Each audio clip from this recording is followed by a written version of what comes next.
नमस्कार बंधुगण।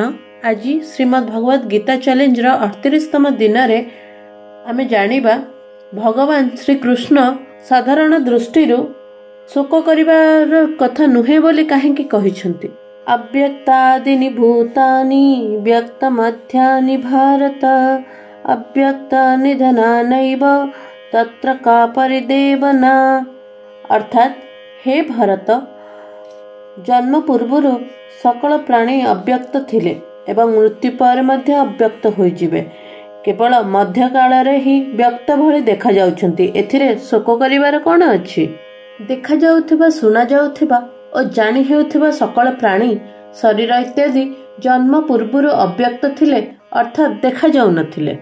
मृत्यु परे ए समस्त प्राणी अव्यक्त होइजिबे, अर्थात एमाने नष्ट होई गेले अभाव को चली जिबे, देखा जिबे नहीं।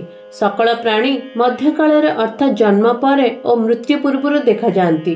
जेपरि शोइबा पूर्वर स्वप्न न थाए और जागिबा परे मध्य स्वप्न रहे नहीं, सेहीपरि ए प्राणी मानक शरीरर प्रथमरु अभाव थिला और परे मध्य अभाव रहिबो।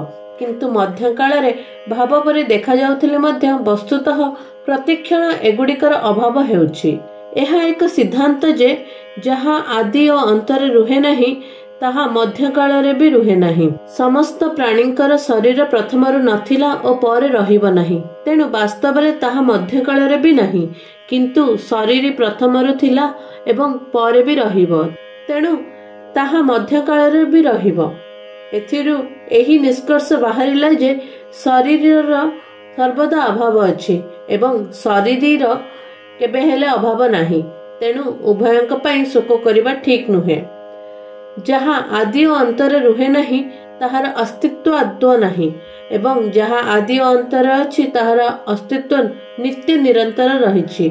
जहार आदौ अस्तित्व नहीं ताहा हेउछि असत बा शरीर, एवं जहार अस्तित्व नित्य निरंतर रहिछि ताहा हेउछि सत, जहा कि शरीरी।